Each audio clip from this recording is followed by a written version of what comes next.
அனைவருக்கும் இனிய வணக்கம். இன்றைய சிறுகதை. கதையின் தலைப்பு கணவனே கடவுளாக. கதையாசிரியர் கமலக்கண்ணன். கதைப்பதிவு மார்ச் 21, 2016. பல்லார் என கன்னத்தில் மேலாளர் சந்தானம் அறைந்ததும் ஒரு நிமிடம் கலங்கி போனார் சங்கர். அப்படியே வெளியே வந்து தன் இடத்தில் அமர்ந்தான். சிறிது நேரம் கழித்து சுயநினைவுக்கு வந்தான். அடுத்த 2 நாட்கள் அலுவலகம் வரவில்லை. மேலிடத்தில் புகார் செய்யலாமா என்று யோசித்தான் சங்கர். அதனால் தன்னுடைய பதவி உயர்வு பாதிக்கும் என தோன்றியதால் அடுத்த நாள் ஞாயிறு விடுமுறை என்பதால் மேலாளர் வீட்டில் இருப்பார், நேரில் வீட்டுக்கு சென்று பேசலாம் என்று முடிவு செய்து தூங்கி போனான். அடுத்த நாள் சீக்கிரம் எழுந்து மேலாளர் வீட்டிற்கு சென்றான். சங்கரை கண்டதும் வரவேற்ற சந்தானம் தன் மனைவியிடம் காப்பி எடுத்து வர சொன்னார். என்ன சங்கரன், 2 நாளா அலுவலகம் வரையில்லை என்று கேட்டார் சந்தானம். உங்களுக்கு தெரியாதா சார் என்று கேட்டான் சங்கர். அலுவலகத்தில் இதெல்லாம் சகஜம் சங்கர் என்றார் சந்தானம். என் மேல என்னதான் தப்பு பண்ணியிருந்தாலும் திட்டி இருக்கலாமே சார், சடார் என்று அடிச்சிட்டீங்களே சார் என்றார் சங்கர். நீங்க தப்பு பண்ணீங்க, அதனால் கோபம் வந்துடுச்சு, அடிச்சேன் என்றார் சந்தானம். நான் உங்களுக்கு கீழே வேலை செய்கிறேன் என்பதற்காக நான் உங்களுக்கு அடிமை இல்லை. எனக்கு மேலதிகாரி என்பதற்காக நீங்களும் கடவுள் இல்லை என்பதை புரிஞ்சுக்குங்க என்றான் சங்கர். உண்மைதான், நான் கடவுள் இல்லை, நீ அடிமையும் இல்லை. ஏன் அடிச்சால்தான் என்ன குறைஞ்சு போயிட்டீங்க என்றார் சந்தானம். சின்ன வயசுல அடி வாங்குறது பெரிய பாதிப்பு இல்லை, ஆனால் இத்தனை வயசுல அடி வாங்குறது மனசை ரொம்ப பாதிக்குது.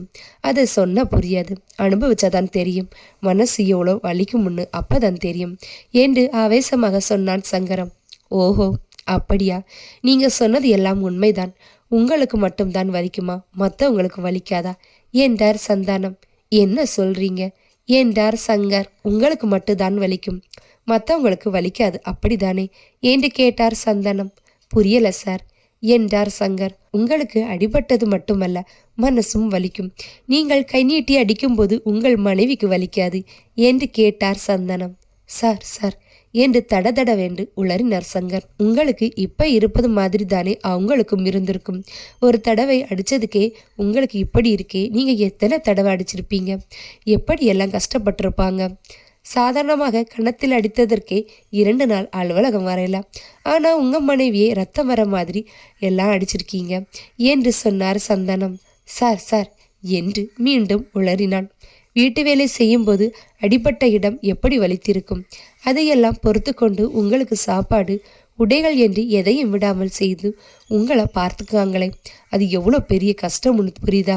நிம்மதியில்லாத என்ன வாழ்க்கை என்று சில சமயங்களில் செத்து போயிடலாம்னு கூட தோணி இருக்கும். ஆனால் அதையெல்லாம் தாண்டி உயிரை கையில் பிடிச்சிக்கிட்டு உங்களோட வாழ்ந்துக்கிட்டு இருக்காங்கன்னா இது உங்களோட குழந்தைகளின் எதிர்காலத்திற்காக மட்டும்தான் என்றார் சந்தானம்.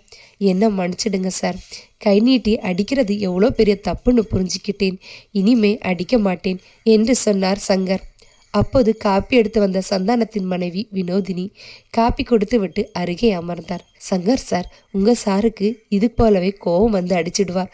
ஒரு முறை வேலையை முடிச்சுக்கிட்டு இரவு ரொம்ப தாமதமா வந்தார். ஏன் இவ்வளவு நேரம்னு கேட்டேன். கோபம் வந்தது, வேகமாக கன்னத்தில் பலார் என்று அடிச்சிட்டார். எனக்கு காது கொயின்னு சத்தம், அந்த வழியிலே தூங்கிட்டேன். காலையில எழுந்த அடி விழுந்த காது எதுவுமே கேட்கல. அவசரமாக டாக்டர் கிட்ட போன காதோட ஜவ்வு கிழிஞ்சிடுச்சுன்னு சொன்னாங்க. என்னாச்சுன்னு கேட்டாங்க. நான் குழந்தைகள் அடிச்சிட்டாங்கன்னு சமாளிச்சேன், ஆனால் டாக்டர் கண்டுபிடிச்சிட்டாங்க. அப்புறம் என்ன வெளியே அனுப்பிக்கிட்டு டாக்டர் இவங்களுக்கு அறிவுரை சொன்னாங்க. எதுவாக இருந்தாலும் பேசி தீர்த்துக்கணும், கை நீட்டி அடிச்சா நஷ்டம் எல்லாருக்கும் தான் என்று சொல்லி மருத்துவம் பார்த்து அனுப்பினாங்க. அதற்கு பிறகு எவ்வளோ பிரச்சனை வந்தாலும் கோபம் வந்தாலும் இவர் அடிக்க மாட்டார், நான் விட்டு கொடுத்து போயிடுவேன். 10 வருடம் கழித்து அதே டாக்டரை பார்க்க போனப்ப இதற்கு முன்னாடி வந்திருக்கீங்களா என்று கேட்டதற்கு ஏற்கனவே வந்த விஷயத்தை சொன்னோம், அப்பவும் அடிக்கிறாங்களா என்று டாக்டர் கேட்டதற்கு நீங்க சொன்ன பிறகு இதுவரைக்கும் அடிக்கல டாக்டர், எதையும் பேசி தீர்த்து கொள்கிறோம், வாழ்க்கை ரொம்ப சந்தோஷமா இருக்கு டாக்டர் என்று சொன்னேன். அதற்கு அந்த டாக்டர் எழுந்து நின்று வணக்கம் வச்சாங்க. என்ன டாக்டர் என்று நாங்கள் பதறி போனோம். கிட்டத்தட்ட 10 வருஷமா அடிக்காம இருக்கிறனால அதற்கு ஒரு டாக்டரா நான் செய்ய மரியாதை இன்னும் சொன்னாங்க. ஒரு மனைவியா நான் இவரோட வாழ கொடுத்து வைத்திருக்கணும்னு நான் நினைச்சு வாழ்கிறேன். பாருங்க, அதுதான் வாழ்க்கை. இப்படி ஒரு வாழ்க்கையை உங்க மனைவிக்கு கொடுத்து பாருங்க, அவங்களும் நீங்கள் கடவுளை தான் காட்சி அளிப்பீங்க என்று முடித்தார் வினோதினி. என்ன மன்னிச்சிடுங்க அம்மா. இனிமே என்ன கோவம் வந்தாலும் என் மனைவியை அடிக்க மாட்டேன். அவளுக்கு உயிரும் உணர்வும் இருக்கும்னு புரிஞ்சுக்கிட்டேன் என்றார் சங்கர். ரொம்ப சந்தோஷம் சங்கர் என்றார் சந்தானம். ஆமா சார், நான் மனைவி அடித்தது எப்படி தெரியும் என்று வியப்போடு கேட்டார் சங்கர். நான் மார்க்கெட்டுக்கு சென்றபோது ஒரு அம்மா முகத்தை சேலையால் மூடிக்கிட்டு குழந்தையோட வந்தாங்க. யாருன்னு தெரியல. அப்புறம் பார்த்தா உங்கள் குழந்தை. நான் அருகே சென்று என்ன ஆச்சுன்னு கேட்டதுக்கு அவங்க ஒன்றும் இல்லை மேடம்னு சொல்லிட்டு போயிட்டாங்க. ஆனால் முகத்தில் வீக்கம் தெரிஞ்சது என்று சொன்னார் வினோதினி. அப்புறம் எப்படி என்று கேட்டான் சங்கர். கொஞ்ச தூரம் தள்ளி டாக்டர் வீட்டுக்கு உங்கள் பையனை வெளியில் உட்கார வைத்து விட்டு போனாங்க. நான் உடனே சென்று என்ன ஆச்சுன்னு அம்மாவுக்குன்னு கேட்டதும் நீங்கள் அடித்தது ரத்தம் வந்தது எல்லாம் சொன்னான். அதற்காக டாக்டர் கிட்ட காட்ட வந்திருக்கோம்னு சொல்லிக்கிட்டு கூடவே எங்கள் அப்பா நல்ல அப்பா இல்லை என்று சொன்னான். அது உங்கள் மனைவி எவ்வளோ கஷ்டப்படுறாங்க என்பது புரிஞ்சது. அதனால்தான் உங்கள் சாரு கிட்ட சொன்னேன் என்று சொன்னார் வினோதினி. பிள்ளையை வெறுத்து போகும் அளவிற்கு நாம் நடந்து கொண்டிருக்கிறோம் என்று எண்ணி தள்ளி கவிழ்ந்தபடி விடை பெற்றான் சங்கர். இனி நல்ல கணவனாக அப்பாவாக இருப்பான் என்று தோன்றியது சந்தானத்திற்கும் வினோதினிக்கும். ரொம்ப நன்றி சார், நான் சொன்னதுனால தானே அடித்து புத்துமதி சொல்லி தீர்த்துக்கிட்டீங்க என்று சங்கரின் மாமியார் தொலைபேசியில் அழைத்து சொன்னார் நெகிழ்வோடு.